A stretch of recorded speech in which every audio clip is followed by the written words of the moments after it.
suis venu pour le projet, mais aussi pour la vie de groupe et le principe de vivre une semaine tous ensemble et de partager une expérience. Parce que j'adore le dessin et que je vais faire mon métier plus tard.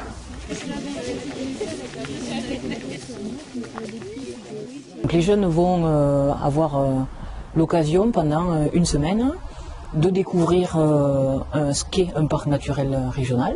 Alors le parc naturel régional des Causses du Quercy, mais aussi en même temps d'avoir des clés de compréhension d'un territoire, quel qu'il soit, pour que justement demain ils puissent prendre une part active dans la vie du territoire dans lequel ils se trouveront.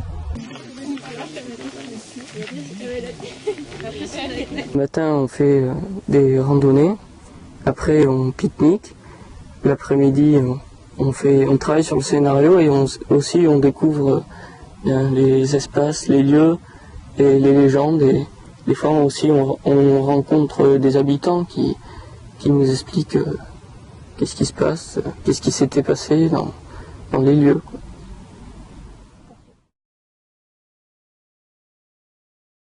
Les jeunes ont défini leurs thèmes, les thèmes sur lesquels ils vont travailler, des thèmes qui sont liés au parc.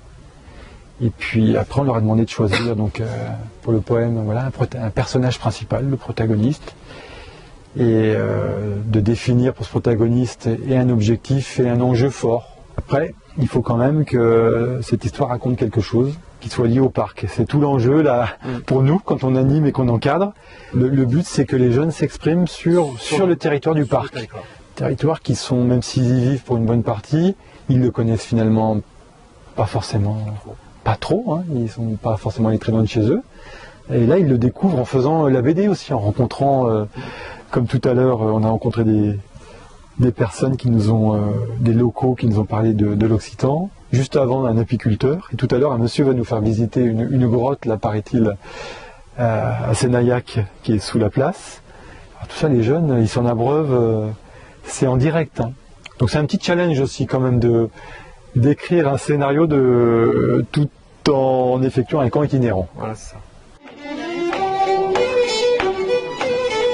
On se sent plus maintenant comme une grosse famille au début, c'était...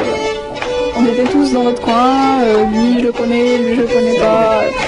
Maintenant tout le monde se connaît, c'est une grosse famille quoi, c'est sympathique. Après quelques veillées, quelques jeux, des visites, des trucs comme ça, on s'est vachement rapprochés, ça donne pas envie de rentrer, d'être ce soir tout seul. C'est ça, ouais.